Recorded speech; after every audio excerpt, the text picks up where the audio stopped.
Bio-az Synbiotic podcast. Joining me today is Testa. So Chris, what in terms of symbiotics, when we talk about symbiotics, we talk about it in like the probiotics, the prebiotics and the postbiotics. So how do you see symbiotics playing a role in kind of, really driving this improvement of the microbiome, of all our microbiomes? I look at it's the most exciting thing I've seen for quite some time. I come across a lot of approaches to anti-aging and anti-cancer, which are really exciting. So we're on the cusp of making some magnificent breakthroughs. But I find this very exciting because this is the first time I've come across a logical, science-based approach to putting together a blend of ingredients that are meant for purpose. Yeah. So when you say symbiotic, the first thing I think of is symbiotic because they're all working together to benefit the host. Yeah. So they are. When you look at it, the prebiotics are the fertiliser for your garden. The probiotics are those factors that stimulate the garden to produce the crop to the the quality that you need, and are producing those factors that are beneficial for the body. And the postbiotics, we're not wasting anything. The postbiotics are the organelles and the metabolites, and all the chemical components left over from the probiotics. And they go back into supporting the garden in their own way. Those chemicals are anti-inflammatory, antioxidant, stimulate the immune system itself. So we've got all of these things working together to come up with a positive outcome.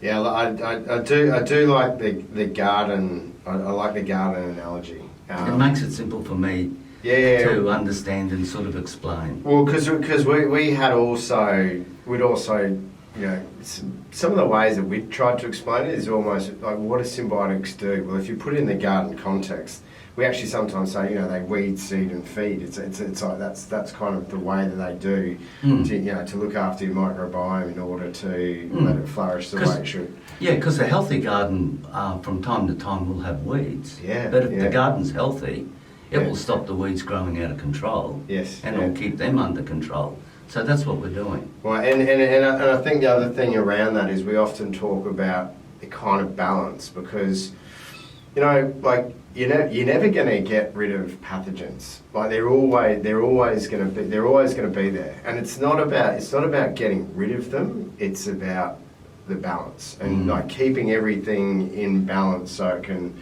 function properly in the way that it should.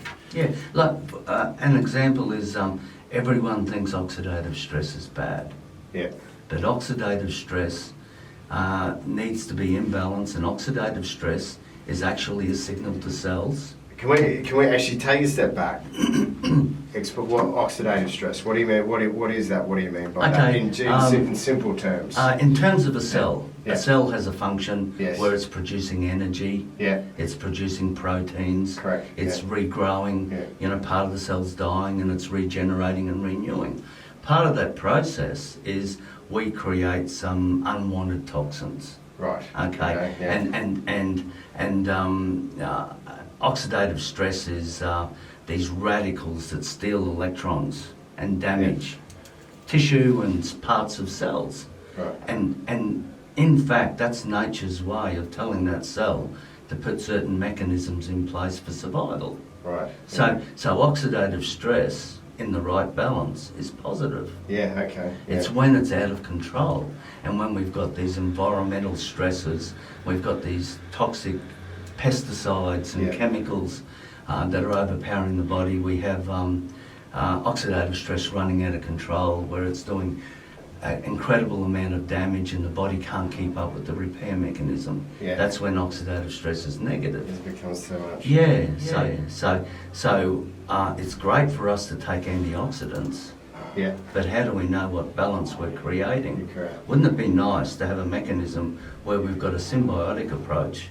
Yes. We're allowing the body to work and determine what it needs. What it actually needs. And we give it the support at the front end by trying to eliminate those toxins. Yeah. So trying to eliminate the pesticides, the heavy metals, and eat healthy, exercise, do the right things.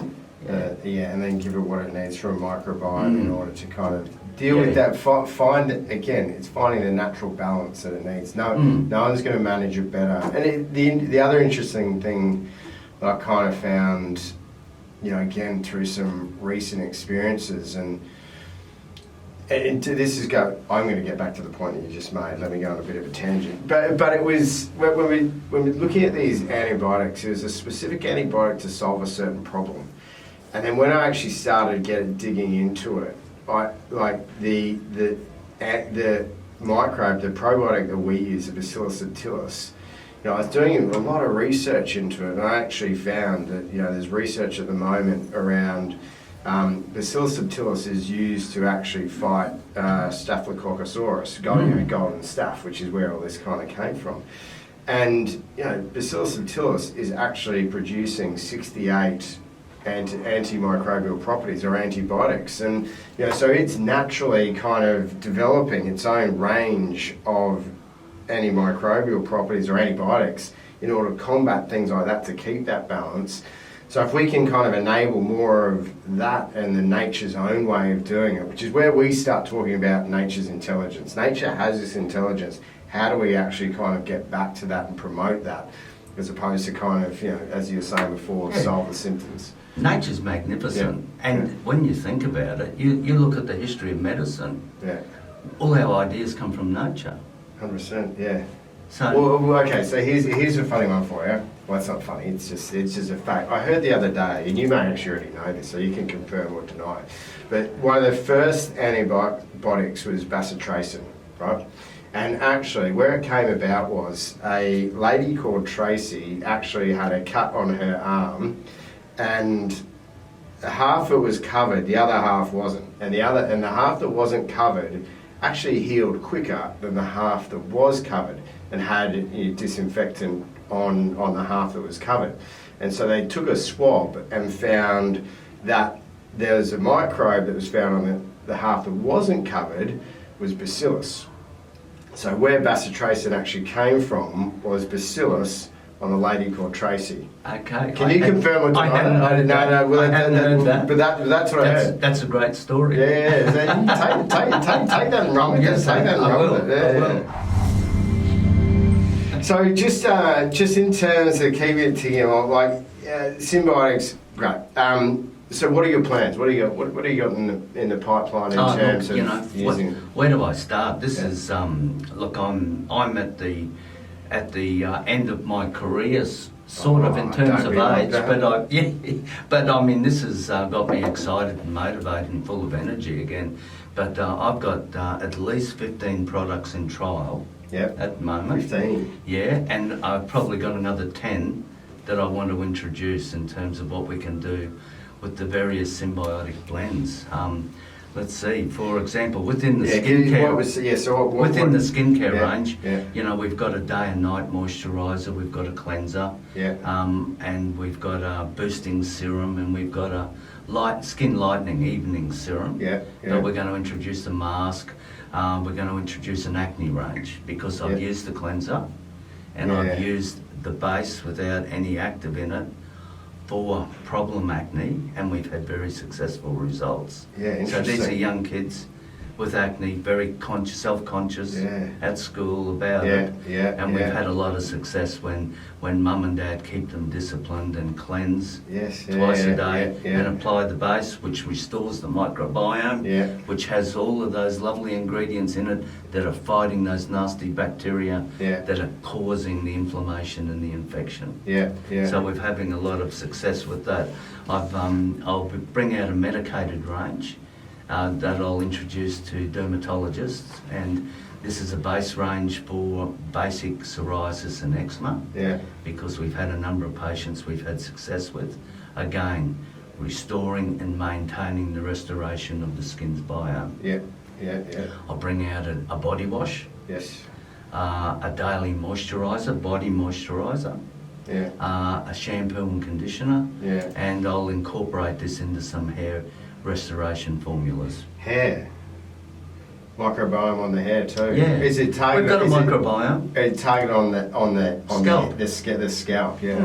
Okay. Yeah, so we'll see what impact we get. I suspect that we'll get an immediate positive response for women who have hair thinning. Yeah. If we restore the microbiome. Right. Okay. Guys will be a bit more difficult. We have to get the right blend of ingredients. But make sure you let me know when you figure I'm in a it out. hurry myself, okay, so I'll let you know straight away. Yeah. But what we have to ensure in any of these formulas is we've gone to the trouble to make sure we've got a symbiotic blend.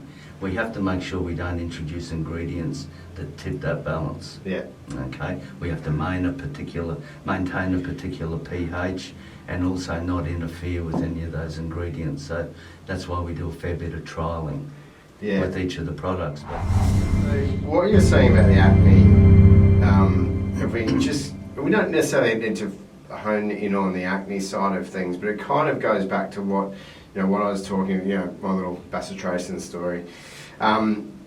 Like, how do you explain that? Like why would a symbiotic and actually how would that improve either wound healing or acne or like what? How is that working? That it well, think about how we deal with these things now. Acne now. Yeah. You'll go in and get a product with some type of peroxide in it. Yeah. So what we're trying to do is we're trying to nuke the environment.